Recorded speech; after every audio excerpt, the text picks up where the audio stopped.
Hudson, along with Nick Carter and Brian Littrell.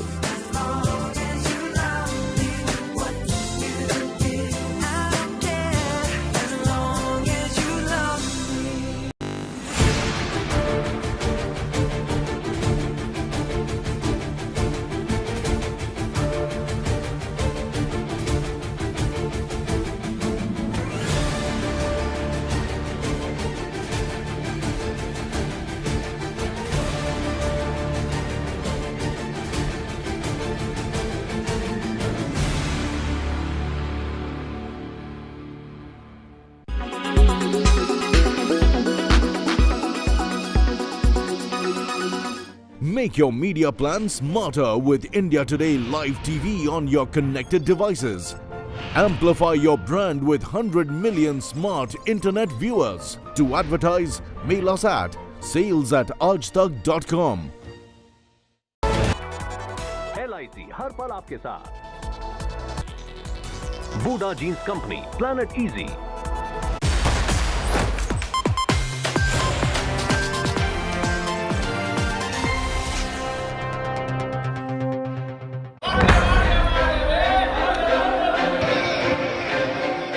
Stalin's 70th birthday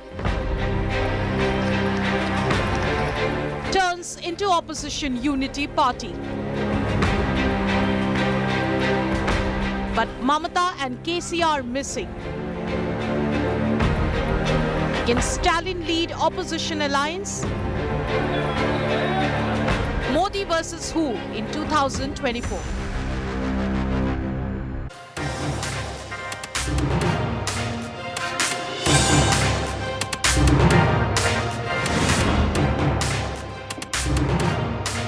Good evening and welcome. It's 60 weeks to go for the 2024 election.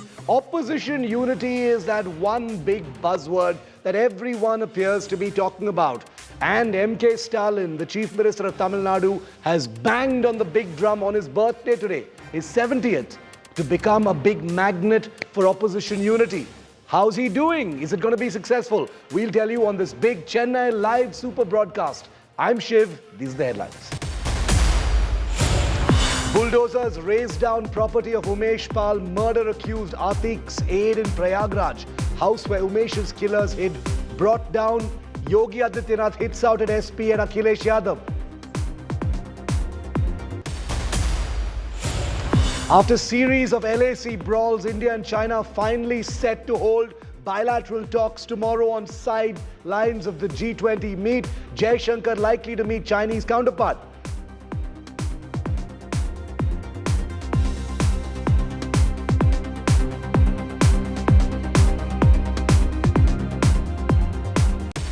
UK Foreign Secretary who raised the issue of BBC tax raids. Jaishankar says all foreign entities operating in India need to abide by laws fully. Foreign funding license of think tank Centre for Policy Research suspended. CPR issues statement says will cooperate with authorities. Atishi and Saurabh Bharadwaj become New Delhi ministers after Sisodia and Satyendra Jain tender their resignations. It was India Today's big news break that set the political agenda yesterday and today.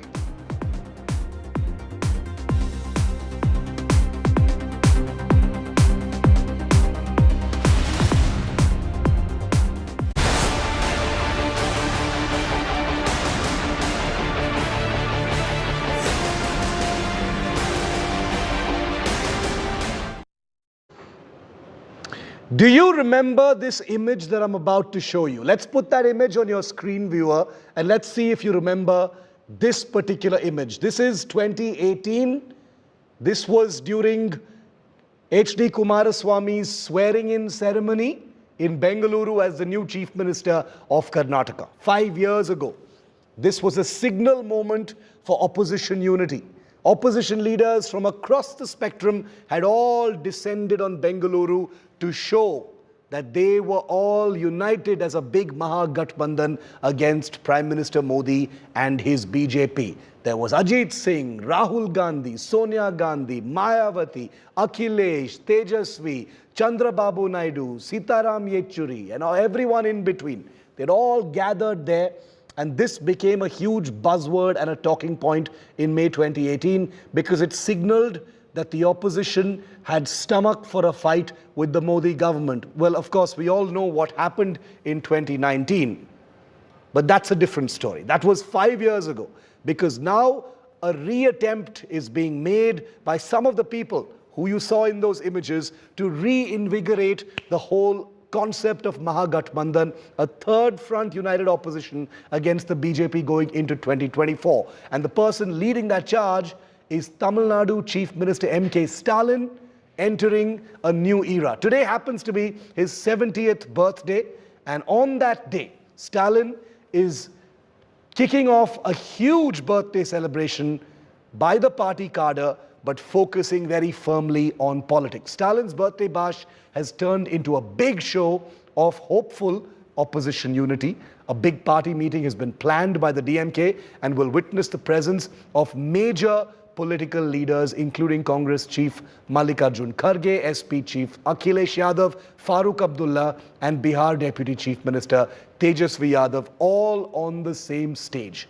While this assumes significance ahead of the 2024 election, Trinamool Supremo Mamta Banerjee and BRS Chief KCR will be conspicuously giving today's event a miss. The DMK has clarified that invitations were only sent out to those who were available on this particular day, and that nothing more should be read into it. See, when we all unite and we win the election, it will be at that time that they will decide who is the best man to lead this nation and to unite this nation together. What are the chances for CM Stalin to become the PM? Why not? Why can't he become the PM? So why not? What is wrong? Do understand this? It's every year. This is not. I think probably you're new to this. So every year we invite leaders of different parties, like-minded parties, and it's just because we can't keep repeating the same leaders. We invite, and there are every occasions, and this is a normal practice which we follow. As far as Tamil Nadu is concerned, almost all the opposition parties are united, but we are also trying to take in many other parties in various states, because a united opposition can definitely defeat BJP. That is our opinion. Okay, let's go straight across to India Today's Shilpa Nair, who's at the venue where this big birthday bash is going to be kicking off, in just about 20 minutes from now. Shilpa, big mood, big numbers, all the buzz is there. Stalin, choosing his 70th birthday to be a hopeful signal moment for opposition unity. Many big guns will be appearing there. There are many big guns who won't be appearing there. But what's your sense from the ground, Shilpa? Well, absolutely, Shiv. In fact, the 70th birthday of Tamil Nadu Chief Minister and DMK Chief M.K. Stalin has nothing been short of a grand affair. Right from the morning, we've been seeing Stalin going to the memorials of Anna, Periyar and M. Karunanidhi in Marina and paying his tributes. And later, of course, he reached the party office where scores of party workers greeted him and wished him a very happy birthday. And now the stage is all set for the grand public meeting that the DMK is organizing on M.K. Stalin's 70th birthday. And like you rightly pointed out, several top leaders, several opposition leaders from across the country are taking part. In fact, Congress President Mallikarjun Kharge, National Conference leader Farooq Abdullah, Akhilesh Yadav, the SP leader, and Tejasvi Yadav. These are some of the top leaders who are taking part in this public meeting. And the event was, of course, expected to start around 5 p.m., but it is going to take some more time because the crowd is still trickling in and the top leaders are yet to arrive at the venue. So this is going to take some more time. But of course, this stage is once again being used as a stage to project opposition unity ahead of the crucial 2024 elections. We are, of course, expecting all these leaders to lay out their plan for the 2024 elections, because remember, the opposition parties time and again have been trying to stitch together an umbrella coalition to take on the BJP And this is another such attempt. And like you said, there are several other important leaders from the opposition ranks like KCR or Mamta Banerjee who are missing from this event. But when we spoke to DMK leaders, what they're saying is that they have time constraints, so only limited leaders were invited for this event. And for example, Mamta Banerjee had come to Chennai and taken part in several. End of the day, only a birthday bash or a birthday party, a public meeting on the occasion of Chief Minister M.K. Stalin's birthday, but not exactly a larger political meeting. That is, of course, what the DMK is saying. No, fair enough. That's a fair explanation for sure, because like Shilpa, like you're rightly saying, we have seen Trinamool leaders attend DMK functions in the past as well as KCR. So, it's not like nothing should be read into them not being there today. It could very well be just an issue of them not being available on this particular day. And obviously, the birthday of the Chief Minister of Tamil Nadu can't be deferred to some other date. But Shilpa is going to continue to stay with us and get us that ringside view of the celebrations and what the DMK and Mr. Stalin hope will be, a big signal moment for opposition unity. But before I go to the big strengths and weaknesses, you're going to hear from India's top political reporting team here on India Today. Election season is here in full swing. It's going to be non-stop, breathless till 2024. And you're going to hear from the very best, my esteemed colleagues, Rajdeep Sardesai, a consulting editor, Rahul Srivastav and Preeti Chaudhary. All three of them are going to be fanning out across the country over the next 60 weeks to bring you the most incredible political and election coverage. I'm going to go to them in just a moment. Before I do, M.K. Stalin, hopefully on his 70th birthday, trying to become this big unity magnet for the opposition. Let's take a look at some of his strengths. He is, of course, the undisputed leader of the DMK. There's no problem as far as that is concerned. There is no challenge to him. He's a strong face in the south. He's definitely a mass leader. He is a strong alternative to the BJP's ideology because he goes against them on a variety of issues, including Hindi imposition, etc.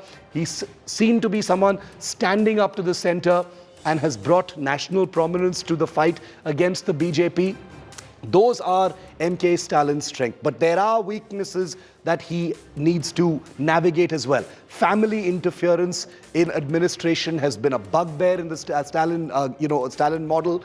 Has no active presence in the Hindi heartland, very much only a Tamil Nadu leader and confined there, refuses to speak in English, has an animosity towards Hindi.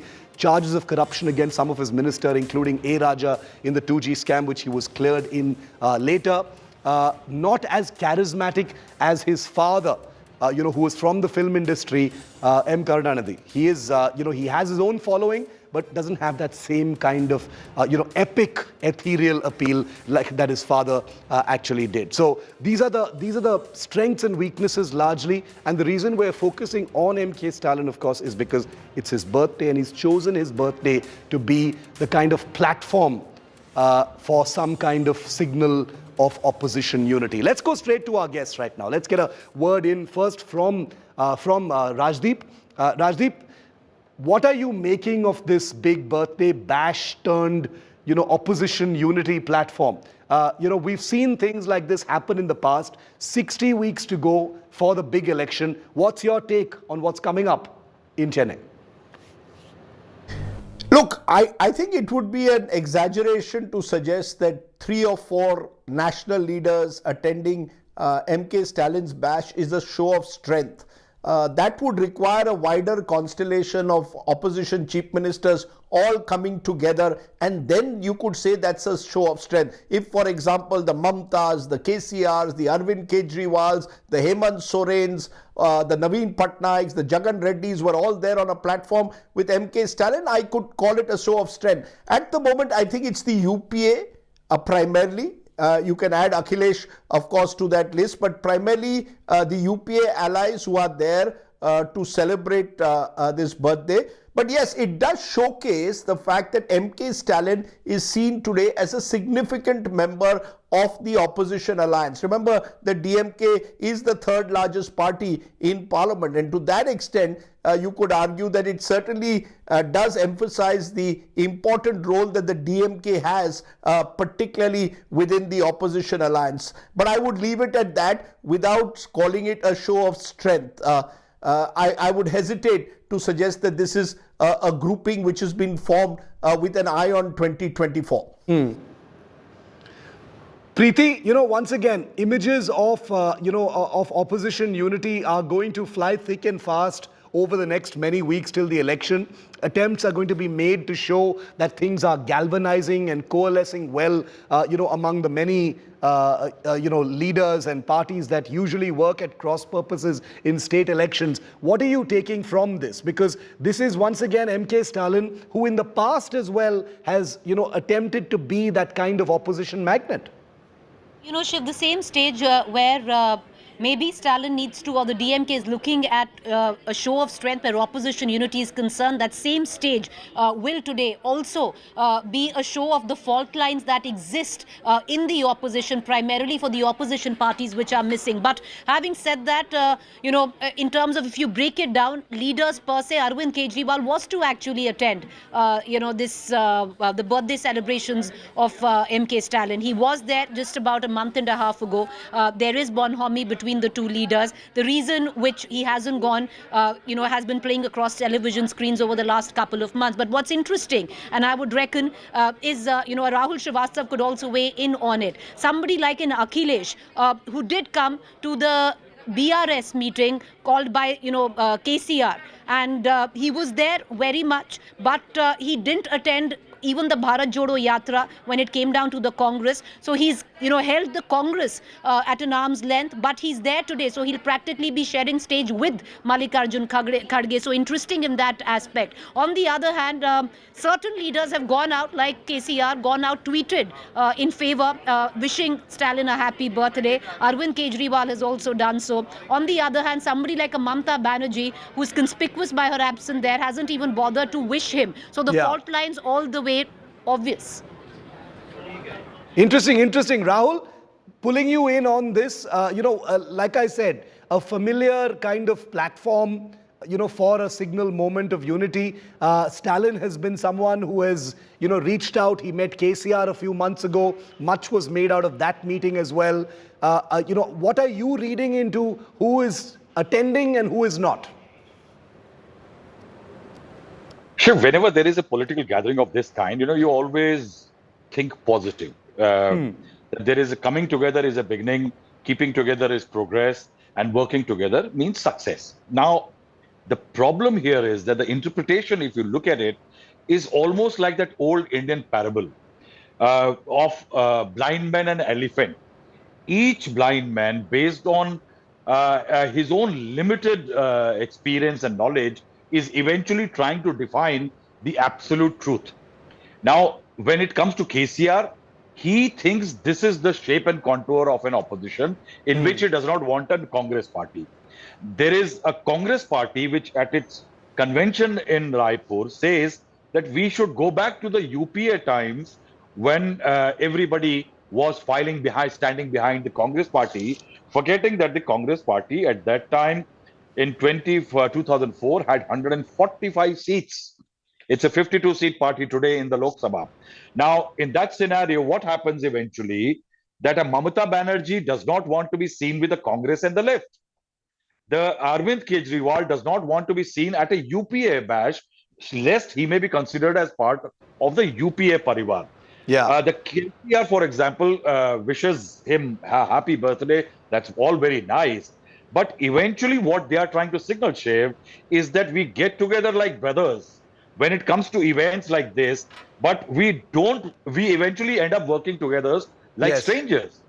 That's not going to work, Shiv, because eventually what's the shape and contour of this opposition is that today if Mr. Stalin has Akhilesh Yadav and he utters one word against Hindi, Akhilesh will find it difficult to operate in Uttar Pradesh. Yeah. Now, what kind of opposition unity are we talking about? So there is problem vis-a-vis leadership. There is problem vis-a-vis issues. Eventually, the crisis is they all have to shed certain amount of personal ambitions. Do not be eagles in the air. You have to be like crows and doves in the air. Very nicely put. As always, in the most understandable way. You can't be eagles in the air. You've got to be doves and crows in the air. I'm wondering whether people like Mamta Banerjee and KCR, who think of themselves as eagles, as well do their supporters, and many of them are eagles. Can they ever, don a kind of dove or crow avatar to, for a larger ideal of defeating Modi in 2024? That really is boiling away the issue, isn't it, Rahul? But these are the big questions. Before I go back to our political team, these are the big questions that most reasonable people will be asking when they see these images coming in from the beautiful city of Chennai. Number one, can MK Stalin be that, magical rallying point for opposition unity? A man who just calms everyone and aligns everyone to follow him in this charge against Modi. Number two, is Stalin a more acceptable face and an option than, the Rahul Congress? Number three, does MK Stalin have prime ministerial ambitions of his own? Remember the last time Stalin had proposed Rahul Gandhi's name for prime minister. Now you've got Farooq Abdullah proposing Stalin's name for prime minister. So that can't be something that's been out of his mind for very long. Can Stalin avoid the pitfalls that doomed the Third Front or the Mahagathbandhan in 2019? And finally, does the BJP see the Third Front as a credible threat? Rajdeep, coming to you, like you said, it's going to take more than just a few leaders appearing for Stalin's birthday bash for this to be a signal moment. KCR and Mamata Banerjee are giving the birthday a miss. There has been an explanation for it. They're busy on this particular date, which happens to be his birthday. How would you read into it otherwise? Absolutely. I think a united opposition is still a long haul.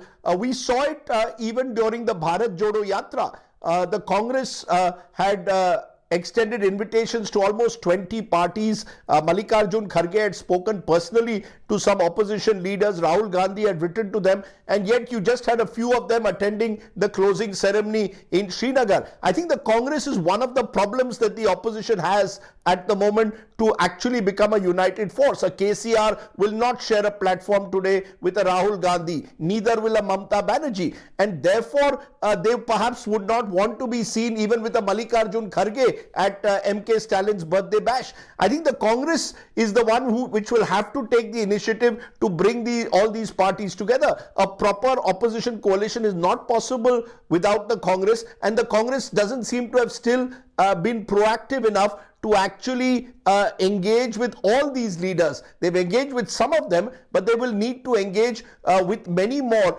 before you can talk of a cohesive oppositional force. So I think we are still some way away from seeing that opposition force emerging. Plus, there are conflicting ambitions, egos. KCR would like to see himself as a national leader. So would Mamata Banerjee. I don't think either of them would accept Rahul Gandhi's leadership. So there's a leadership question. There's a question of working out state level arrangements, all of which will take time. So I don't see anything happening in a hurry at the moment.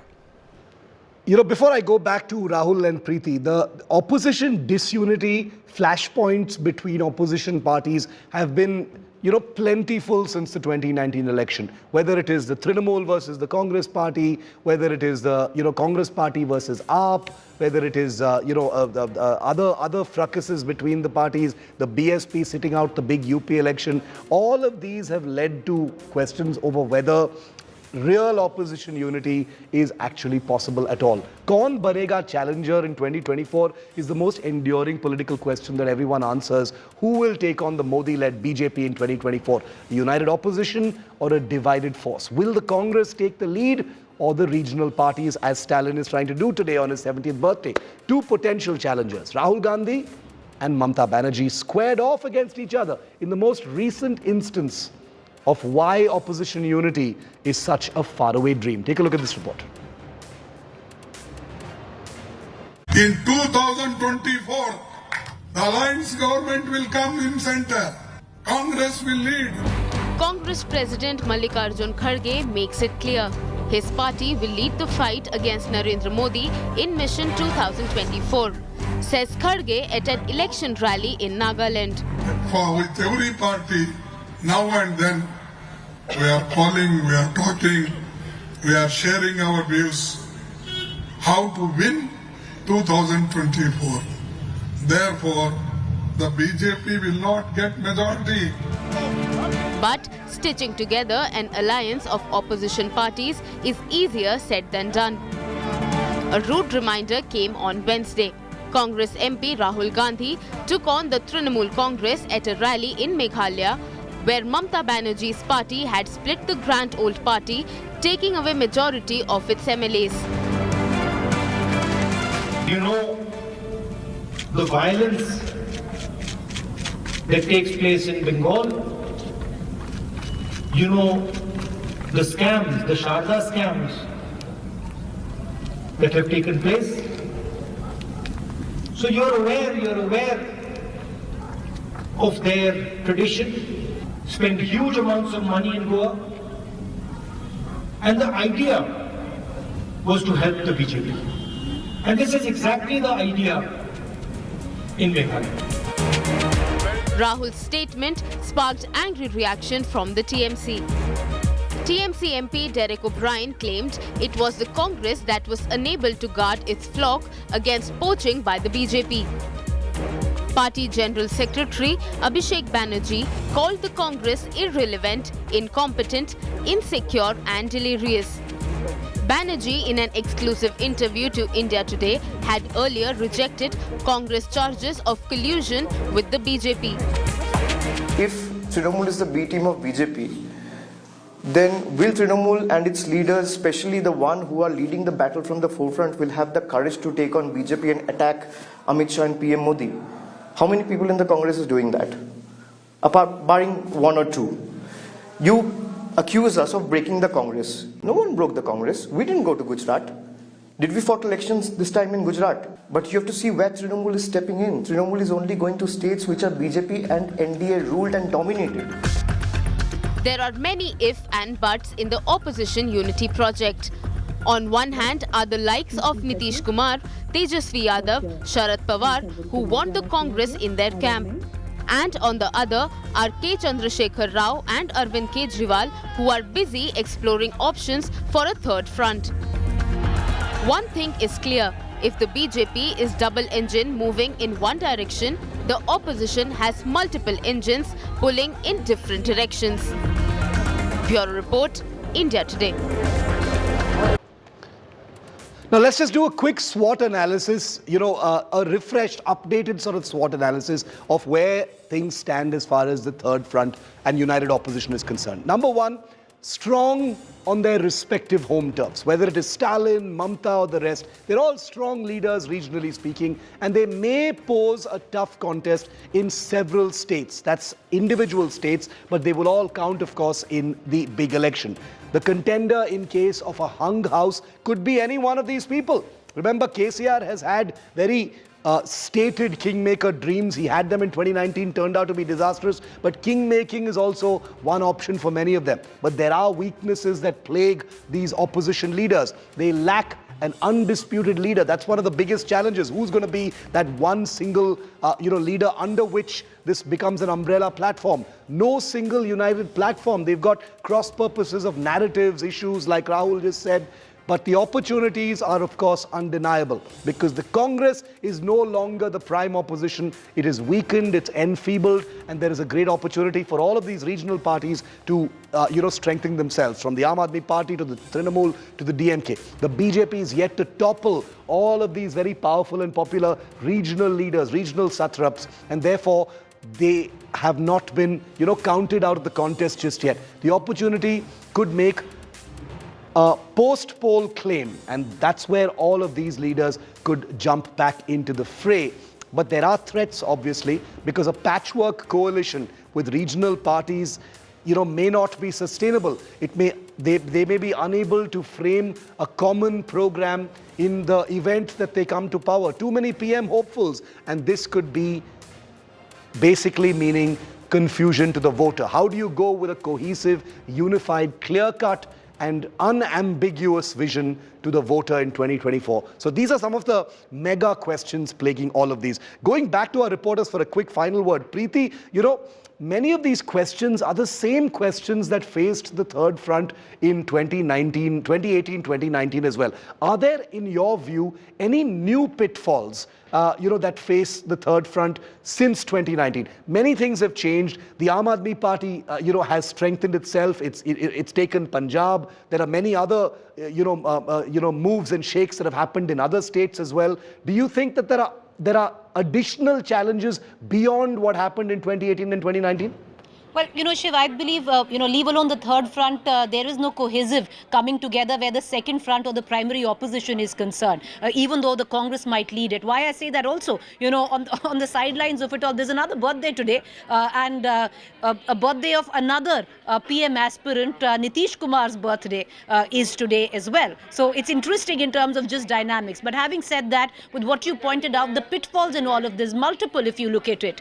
The fine print of the Gujarat election ultimately came down to the fact that the Aam Aadmi Party cut in to the Congress's vote. The debacle of the Congress rests on the shoulders of the Aam Aadmi Party. What we will possibly witness tomorrow, if our exit poll, is to be believed in terms of the BJP coming to power in Tripura, what might go down in Meghalaya as well. So somewhere down the line, it does seem that the TMC or even the Tipra Mota, instead of actually harming the Bharatiya Janata Party, are helping the Bharatiya Janata Party and cutting the chances of the primary opposition players in that case. So what's the fine print of these three states? On the other hand, let's look ahead. You have states like Chhattisgarh, Rajasthan, Madhya Pradesh already. Yeah. No matter what's going on in his own backyard, Arvind Kejriwal is making plans to enter all three states. Whose vote is he going to take away? The Congress's. Very, very important. That's one of the big things. The fact that there is cannibalism of votes among the opposition parties, the Aam Aadmi Party rising at the expense of the Congress Party, which leads to one of the bigger questions, Rahul, which I'll make, give you the last word on this. Are these the wrong questions? I'll go ahead and ask them. I'm asking these questions, but I'm wondering whether I'm asking the wrong questions. Should the opposition parties not be wondering whether they can agree, whether they can get along, whether they can have the same narrative? Because that is too far a stretch to imagine that can ever happen. Do they need to simply, figure out whether they can focus on the prize and not worry so much about their egos and whether, Hindi imposition becomes a flashpoint? Shiv, I think the crisis is that what the opposition leaders, what kind of ecosystem is existing for the opposition leaders. There is one BJP it's like a blitzkrieg. Yeah. And in that, the opposition first has to protect its own turf. Now, for example, a Stalin today is holding a rally with a lot of leaders together. That galaxy is fantastic. But eventually look at the long-term benefit or short-term benefit of it, that he is only showcasing himself for the people of Tamil Nadu. I'm sorry, this message is not traveling to Uttar Pradesh that the opposition is coming together. So what he has done is strengthen himself there. KCR last month did the same thing. When Nitish Kumar hosted KCR, which they are not together now, few months back, what was the idea? Nitish Kumar wanted to showcase himself, to strengthen themselves in their own states. Now, in that ecosystem, Shiv, the question not to be asked, and again, the Congress feeling rejuvenated with Rahul Gandhi's 3,000 some 100 kilometers yatra and the Raipur convention changing, but still remaining the same. The picture you get? The picture you get is that the opposition order is readjusting itself. In Gujarat, the Congress lost ground. Aam Aadmi Party hurt it. Similarly, in Tripura, as Preeti said, I think the order is changing. In a time when the order is redefining itself, the opposition order, I think unity is going to be very difficult. Anything that is going to happen is likely to be post-poll, minor adjustments here and there. Otherwise, Stalin can't help Akhilesh Yadav in UP. And I think Nitish Kumar cannot help KCR in Telangana. Very, very interesting. And, that really sets the stage for what we're going to see going forward. Preeti and Rahul, thank you very much for being with me on this special broadcast. Remember, Rajdeep is going to be with us for a while longer, but the big birthday bash kicks off in just a few minutes from now in Chennai. We'll be taking you straight to that.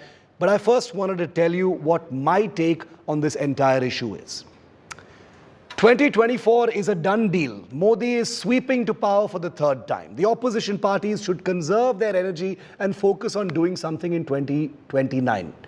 That's not my view, friends. I can confirm to you that that's the word on the political beat. It's what every credible political journalist is now saying, or virtually every credible journalist is saying. Some of India's most sought-after voices have gone out on a limb and written columns in newspapers about this coming BJP hat-trick in 2024. If any political journalist is not saying it openly, it's what they believe deep down inside. 2024 ka khel khatam. 2029 pe dhyan do ab.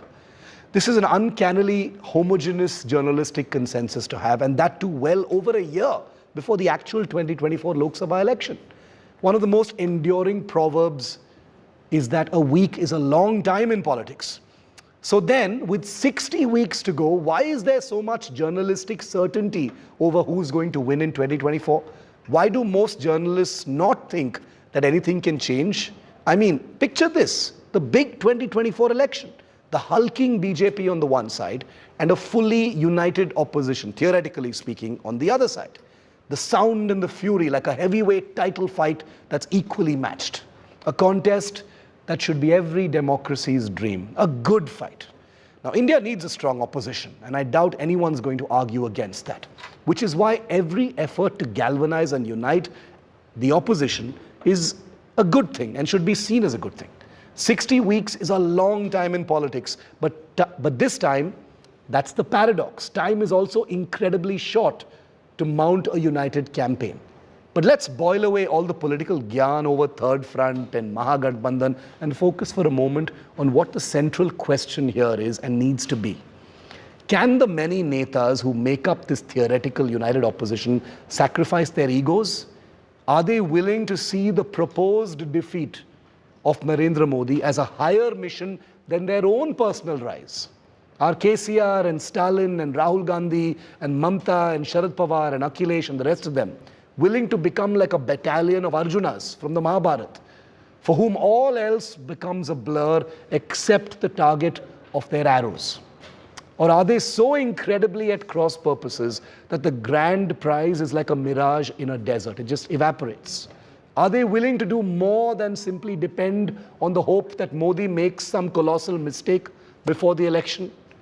These questions were asked in 2018-2019, and they're being asked again now. What does that tell you? It's like India's most long-lasting political déjà vu. And that's why all this comes down to just one thing. Can those looking to depose Modi lose sight of their immediate selves for the next 60 weeks? There's your answer. And remember, the big bash is going to be starting in just a few minutes from now. We'll take you live to that. I also want to tell you about India's big booster rocket in the G20, the first big bilateral between India and China since the standoff began, is happening this week. And we're going to tell you what to expect on the other side.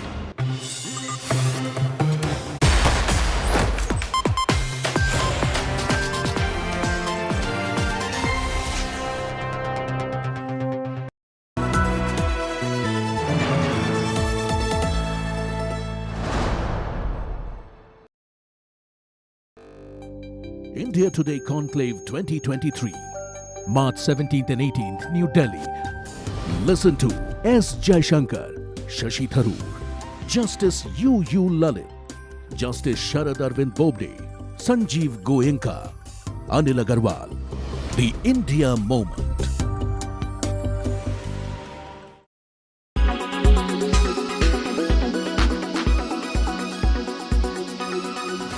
Arnold Schwarzenegger is back. The Terminator star is all set to return with an upcoming comedy series titled Fubar.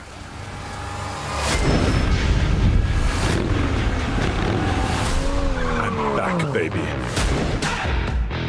The drama will address normal family concerns set against a worldwide backdrop of espionage, action and humor, forcing characters to work together as partners. Back, baby. Ow. Ow. That's what you get for being sentimental. The 8-episodic series will also feature Monica Barbaro, Jay Baruchel, Fortune famester Milan Carter and Travis Van Winkle, among others. Fubar will premiere on 25th May on streaming giant Netflix. I'm back, baby. Ow. Ow. Ow! That's what you get for being sentimental. In a crowded place, can you just imagine? It's unparalleled, the way it all just happened. If you can't have Wow singer Sabrina Carpenter and Shawn Mendes are reportedly dating, and the couple was spotted strolling in Los Angeles. asking what it's like to be loved like this, to be recognized behind the scenes. Maybe vulnerable, you make me so vulnerable. I won't lie to you. The Treat You Better hitmaker was spotted wearing a pair of blue corduroy pants, a white shirt and a shearling-lined jean jacket for the outing, while Carpenter kept things casual in an oversized black sweatshirt and sneakers. And you're spending all your time in this wrong situation, and anytime you want it to stop, I know I can treat you better than he can. And any girl like you. The news of their dating comes as a surprise after Shawn Mendes was reportedly linked romantically with his chiropractor Dr. Jocelyn Miranda. According to reports, the couple has been spending a lot of time together following Shawn Mendes' split from Camila Cabello after 3 years of dating. I'll stop time for you the second you say you'd like me to.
Couldn't ask for a more incredible daughter.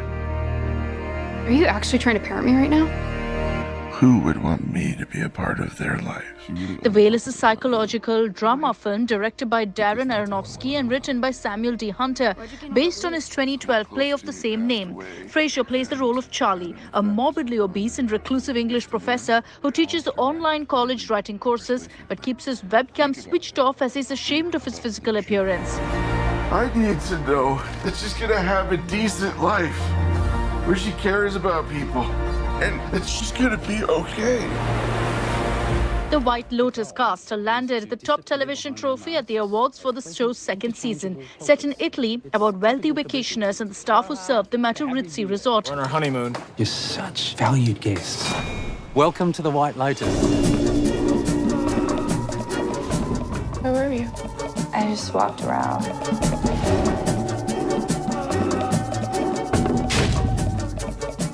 Please enjoy.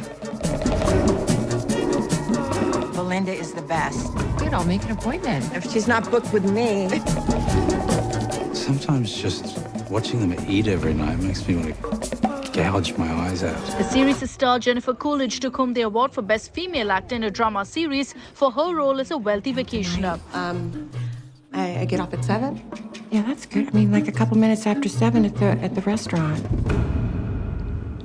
Sounds great. I want you all to know that I am just so grateful because, this could be it. Wendy, I'm scared. Jason Bateman won Best Actor in a Drama Series for his role in Ozark, the story of a businessman who launders money for a Mexican drug cartel. We're in a lot of danger. That's your choice. You're just another criminal to me now. I can go to Mexico and reestablish your control. You really think everything you do is to protect your family? The cast of Abbott Elementary, a mockumentary about teachers at an underfunded school in Philadelphia, won Best TV Comedy Ensemble. Food. You eat like you took a cooking class in prison. Just take that. Sometimes friendship is the only meal you need. Thanks for being here. I think of you like a young me. I think of you like an old me.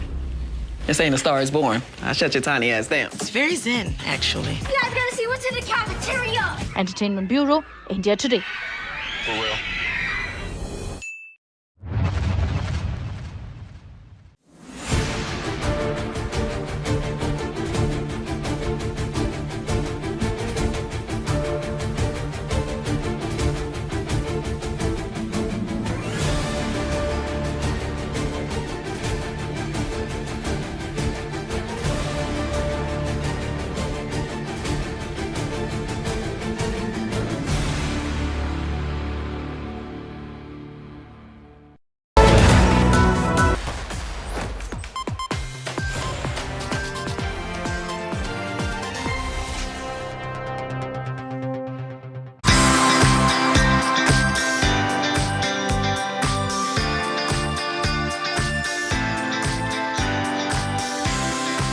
G20 booster rocket marks India era.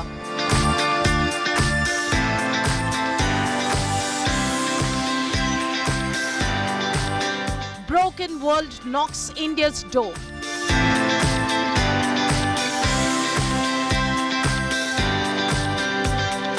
Global eye on India to lead the way.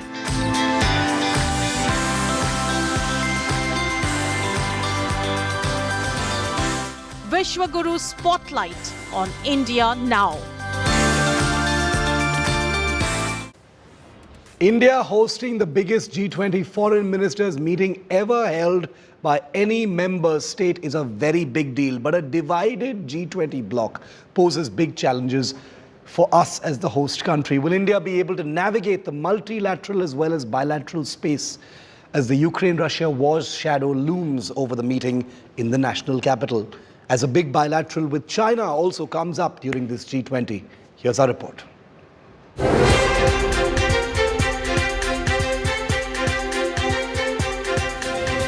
Made up of 19 countries and the European Union, accounting for nearly 2/3 of the world population, 85% of the global economic output, and created almost a quarter century ago to unite world leaders around shared challenges.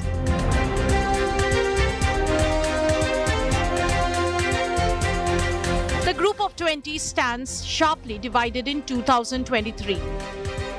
With India hosting the foreign ministers of the world's major economies in New Delhi, the event seems already overshadowed by tensions over the Russia-Ukraine conflict.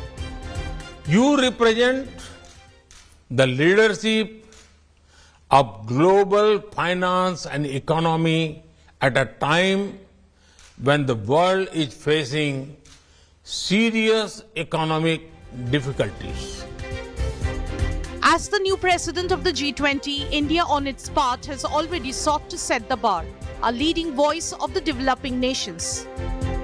New Delhi prioritizes other key issues affecting the world. I don't think it would be really correct for me to prejudge the outcome of the G20 foreign ministers meeting. I think we should let the plenipotentiaries of the G20 foreign ministers meeting decide that on their own. For us, the questions relating to the food, energy and the fertilizer security, the impact that the conflict has on these economic challenges that we face. During the finance ministers' meeting in Bengaluru late last month, China and Russia refused to sign the joint statement over how Russia's invasion of Ukraine was described. Leaders from countries such as the US and France wanted a condemnation of Moscow for the invasion. The European conflict continues to loom heavily over the meeting of the world's top G20 diplomats in the Indian capital. Before UK Foreign Secretary James Cleverly's even landed in New Delhi, Britain's Foreign Office declared he would continue to call out Russian aggression in Ukraine at the meeting of G20 foreign ministers. In a statement from Moscow, Russia blamed the US and its allies for the Ukraine crisis. Over 40 delegations from G20 member states, 13 international organizations, and representatives from 9 guest countries in New Delhi. On Thursday, the External Affairs Minister scheduled to host sessions on multilateral cooperation, food and energy security, skill mapping, and disaster relief. Bilaterals with most of his counterparts also on the cards. But the elephant in the room remains the Russia-Ukraine war, coinciding with the first anniversary of the conflict. With Geeta Mohan in Delhi, Bureau Report, India Today. And our Foreign Affairs editor, Geeta Mohan, who was both in Ukraine and Russia and has had a ringside view of the biggest event of our time, is with me live. Geeta, the Ukraine war, obviously going to be one of the big talking points of where things, go as far as the G20 is concerned. But I really wanted to ask you about the bilateral that India is going to have with China. Should we be expecting much from it? Much is being said about it happening at the G20 after a very long time. What's your take? What are you hearing?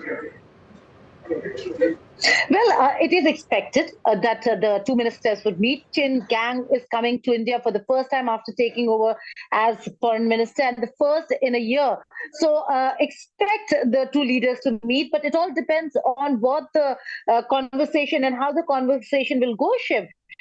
We do know that the Chinese have still not moved back from certain positions at the LAC in the Eastern Ladakh sector, and with Xi Jinping's third term, a more determined, assertive, aggressive China, quite evident and visible in its movements in the South China Sea and Taiwan. So we'll have to wait and see how talks really move forward. For India, this is a very important year. We need to see Xi Jinping come for the SCO and the G20. Putin will certainly be coming for either the SCO or the G20 or both. So it's a very important one. While there are many challenges when it comes to the communique, the joint statement, and whether if the Russians and the Chinese will continue to oppose certain paragraphs, but the achievement, Shiv, will be in bringing in participation. Countries where Putin and Xi Jinping might not have gone, New Delhi is a place, India is a place where you will see participation at the fullest and highest level from all member states. So room will take place tomorrow. We'll have to wait and see how those sessions are going to move forward. Expect a lot of fireworks. There will also be a lot of fireworks at the bilateral meetings and the sidelines of the G20 foreign ministers meeting. So a packed schedule there for tomorrow when the G20 foreign ministers meet. They will certainly be calling on the Prime Minister, and that's setting the tone and tenor and the stage for the summit level meeting in September. Okay, thanks very much, Geeta, for comprehensively describing and what to expect from those big bilaterals and what happens at the meeting as well. We'll, of course, have our team reporting on every aspect of what breaks at the big G20 foreign ministers meet. Well, that's a wrap on 5 Live. Thanks so much for watching. I'll see you at the same time tomorrow. Up next, 6 p.m. Prime with Akshita. It's the big bulldozer crackdown on a gangster's family in Prayagraj. Images that have sent vibrations all across the country.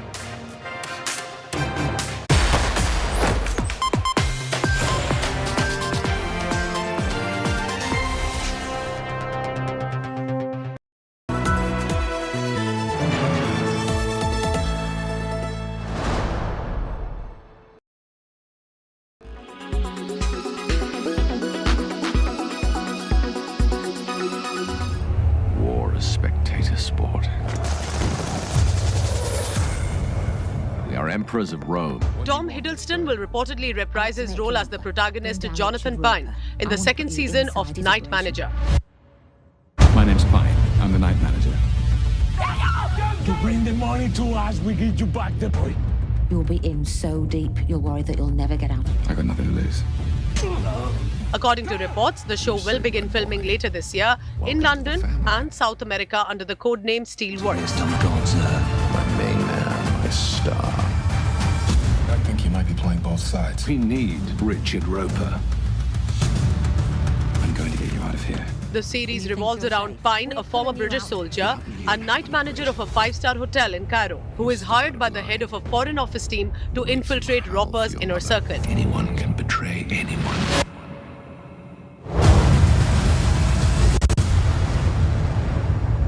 Written by Farr and directed by Susan Bayer, the first season also starred Olivia Colman, Tom Hollander, Elizabeth Debicki, and David Harewood, among others. I'm the night manager.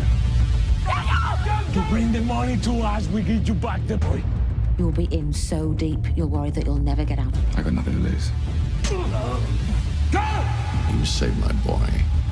Welcome to the family. अंधेरे के उस पार रोशनी नहीं. The Hindi adaptation of The Night Manager starring Aditya Roy Kapoor as Pine and Anil Kapoor as Roper was launched earlier this month on the OTT platform Disney Plus Hotstar and will reportedly have a second season as well. It's showtime now. Shailendra Rungta एक arms dealer है जो लोगों के खून से पैसा कमाता है। मुझे छू भी पाना इंडियन इंटेलिजेंस के बस की बात ही नहीं है. शली की लंका गिराने के लिए मुझे अपना विभीषण चाहिए। मेरा इससे कुछ लेना देना नहीं है. मैं कोई सीक्रेट एजेंट नहीं हूँ. मैं एक नाइट मैनेजर हूँ.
So I think in general there is obviously much more digital advertising happening, and the platforms are becoming more active and influencers are becoming more active, because we do feel that this is going to shape advertising in the future in a very, very big way. So more than I would say, has it gone up or down, because the guidelines are very recent. I think what we can say is that just at an anecdotal basis, we are seeing a lot more influencers who are compliant. We are seeing the hashtags being used. We are seeing the paid partnership tags being used. So I think that's a great step. And we are definitely seeing more platforms also bringing in disclosure labels, so that there is a native way to kind of disclose your material connection. So I think influencers are taking this whole thing, I feel, in a really good way, in a very positive way, and using disclosure, not with any kind of pressure, but I think as a voluntary choice that they are making. And I think that is really, really great news. Absolutely. Like you said, there's been a rise in digital ads. Digital influencing marketing is the newest thing on the block. Where do you think this will go? Will it take over the revenue, the ad spends that we saw for TV ads? Will digital advertising be the biggest advertising field in ad? If you see the growth that it has, I mean, it's already kind of inching towards television growth. So television still remains the largest, but digital is now a close second. And the rate of growth of digital is definitely higher. So I think, I think all media will continue to grow. So it's not as if, that you will actually see a decline in any particular medium. But yes, I think just in terms of percentage split, I feel that digital is likely to take over television in the next few years.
state of war ends. Now for verdict. Super suspense for 3 state results. Experience a new high in verdict reporting. We have the most accurate pollster with us. Absolutely bang on. Accurate results at blinding speed. The only verdict broadcast India will watch. Verdict Day with the #1 election team.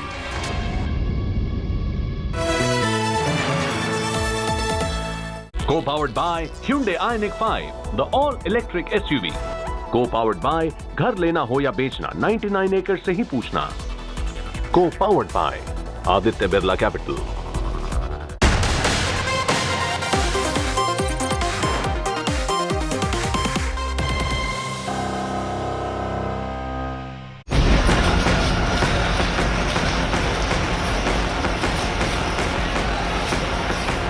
The bulldozer is back.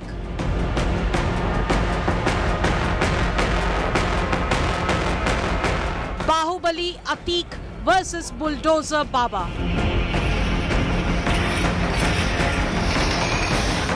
$2 crore property raised in Prayagraj. पर इरशाद के घर से जो दो gun बरामद हुई हैं और तलवार मिली है तो ये उसके घर से बरामद हुई है. Opposition lashes out at Bulldozer Baba. Hindustan की जनता को, उत्तर प्रदेश की जनता को लॉ एंड ऑर्डर चाहिए. But Yogi defends Dozer crackdown. हर समस्या के 2 समाधान, भाग लो या भाग. Bulldozer justice in Uttar Pradesh. Top focus on 6 p.m. Prime.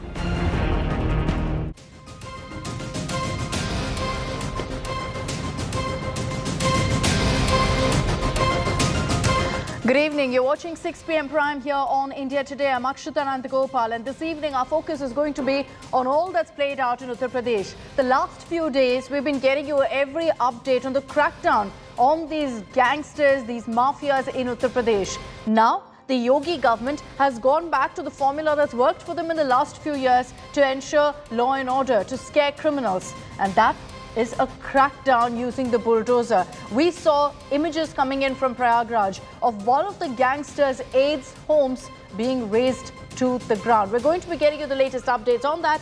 The headlines first. After a series of LAC brawls, India and China finally set to hold bilateral talks tomorrow on the sidelines of the G20 meet. Jaishankar likely to meet Chinese counterpart.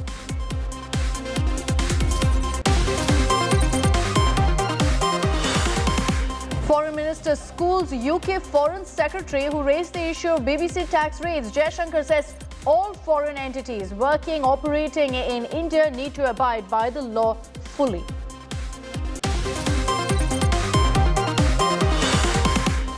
Foreign funding license of think tank Centre for Policy Research suspended. CPR issued statement, says will cooperate with the authorities.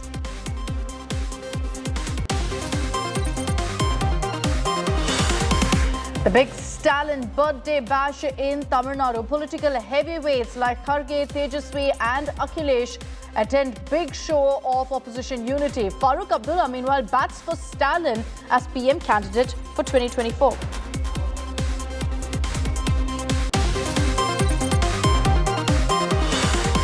Atishi and Saurabh Bharadwaj become new Delhi ministers after Sisodia and Satyendra Jain tender their resignations.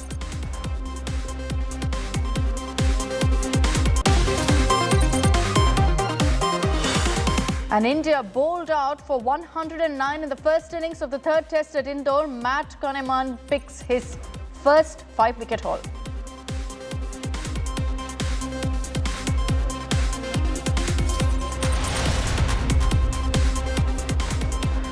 Bulldozer justice is back in Uttar Pradesh. Days after the sensational daylight killing of a murder witness in Uttar Pradesh, and after Yogi Adityanath vowed that he will get rid of this mafia raj in Uttar Pradesh, bulldozers showed up at the home of a close aide of gangster Atiq Ahmed, who is accused of plotting this killing of Umesh Pal. This bulldozer justice comes days after Yogi Adityanath vowed that he will ensure that Mafia Raj in Uttar Pradesh is reduced to dust. Here's a roundup of all that's happened in the last 24 hours. सरकार की zero tolerance की नीति है और उन माफियाओं के खिलाफ मिट्टी में मिलाने का काम उनको हमारी सरकार करेगी। Chief Minister Yogi Adityanath is quite literally turning the mafia to dust. Days after shooting off a warning to gangsters, Bulldozer Baba, as he's been tagged off late, is back. Days after the shocking murder of prime witness Umesh Pal, the crackdown on gangster Atiq Ahmed and his aides has touched top gear. Today in Prayagraj, bulldozers rolled down the streets and targeted Ahmed's aide Khalid Zafar as his 2.5 crore property, according to authorities, was illegal. ये मकान बनाया गया था जिसका नक्शा पास नहीं था और इसको लेकर के प्रयागराज विकास प्राधिकरण नोटिस देता रहा, लेकिन नोटिस का जवाब नहीं दिया गया। और अब जब प्रशासन ने, प्रयागराज विकास प्राधिकरण ने अवैध निर्माण के साथ साथ उमेश पाल मर्डर केस का क्राइम एंगल भी टटोल लिया है, क्राइम एंगल पता कर लिया है, तो उसके बाद से, क्राइम एंगल पता करने के बाद से अब ये माना जा रहा है कि ये बुलडोजर की कार्रवाई है। ये अभी शुरुआत है उन लोगों की जो अतीक अहमद या उमेश पाल मर्डर केस में मददगार थे, पनाहगार थे। It was in this two-storied house that the killers of witness Umesh Pal hid after committing the murder on Saturday. Before the house was completely razed down, arms were recovered from inside. Guns and swords were seized, and cops believe all of it belonged to Atiq Ahmed and his gang. ये उसके घर से ये असलहा मिला है, ये असलहा लेकर के जा रहे हैं। ये कौन के घर से मिला है? घर से मिला। घर से मिला। क्या मिला? ये कौन सी बंदूक? इसके अलावा एक और गन थी अभी, वो भी मिली है। दो मिली है। तलवार भी लेकर एक तलवार मिली है। अच्छा, ये कौन सी क्या मिला इनके पास? ज्यादा आइडिया नहीं है, विदेशी गन है, ज्यादा आइडिया नहीं। The UP government has meanwhile defended the bulldozer drive, even as the move has been slammed by the opposition. CM Yogi Adityanath made it clear he will continue with this drive, come what may. हर समस्या के दो समाधान, भाग लो या तो उसे चुनौती के रूप में स्वीकार करते हुए उसका सामना करो, उस प्रकार की कार्य योजना बनाओ और उसके समाधान के स्तर पर पहुंचाओ, जैसे कि 6 वर्ष के अंदर किया गया। जो अपराधी है और उसके खिलाफ कार्रवाई करना, यह पुलिस प्रशासन का दायित्व भी है। और जो अपराध हुआ है प्रयागराज में श्री उमेश पाल जी की हत्या का, वह साधारण अपराध नहीं है। हर रोज लॉ एंड ऑर्डर इनका जीरो टॉलरेंस फेल होता जा रहा है और हर जिले में घटनाएं बढ़ रही है और इनका बुलडोजर पूरी तरह फेल है। ये बुलडोजर कहाँ चला रहे हैं, कैसे चला रहे हैं, हमसे मतलब नहीं है। मतलब ये उत्तर प्रदेश का लॉ एंड ऑर्डर जो दिन ब दिन खराब होता जा रहा है, वो कैसे ठीक हो। And this is just the beginning. The UP Police and Prayagraj Development Authority have identified 20 people closely linked to Atiq Ahmed and also listed out their illegal properties in Prayagraj to conduct this bulldozer drive. The crackdown against Atiq Ahmed also continues. The gangster's apartment in Lucknow and 2 luxury cars have been seized now. The Yogi government has made it clear there will be no compromise on their crackdown on the gang war that's bled Uttar Pradesh for decades now. With Santosh Sharma, Bureau Report, India Today.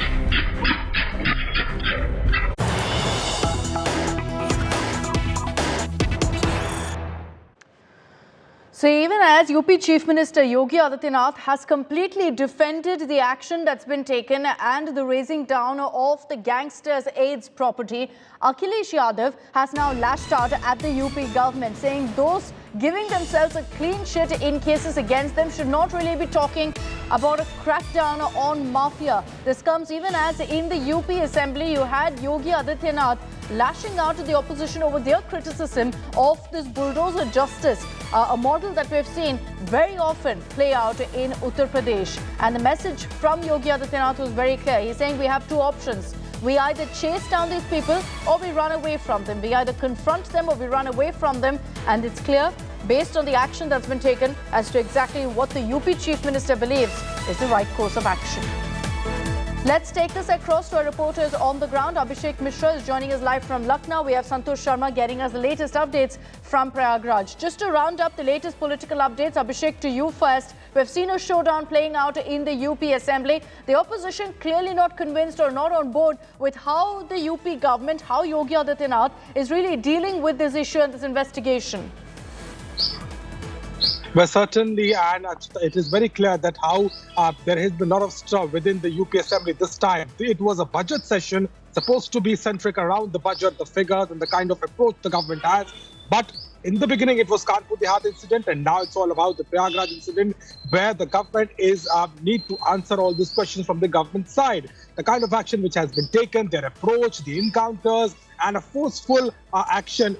This is what the opposition parties are referring it to. But at the same time, the BJP and CM Yogi Adityanath has been maintaining this fact that the government is taking the action as per the zero tolerance policy. They are also trying to get all these mafias down, as Yogi Adityanath said, "Mitti mein mila dunga." So that is something which is has been a priority for the government, and that is the only reason that even if it is an interaction between the opposition and the government about the governor address or the budget discussion, it is all centric around Atiq Ahmed. It is all centric around the law and order situation. The Samajwadi Party, time and again, is slamming the government over its approach and the policy of encounter and bulldozer. That is something which has become a hot topic this time at the UP Assembly as well. Yeah, I want to bring in Santosh Sharma, who is reporting for us this morning when the demolition drive kicked off on the streets of Prayagraj. Santosh, explain something for us. Has this man's property been targeted simply because now he's an accused? We're being told that that house is where the killers of Umesh Pal actually hid after committing the murder. But beyond that, was it only because of that particular reason that the house was targeted? In which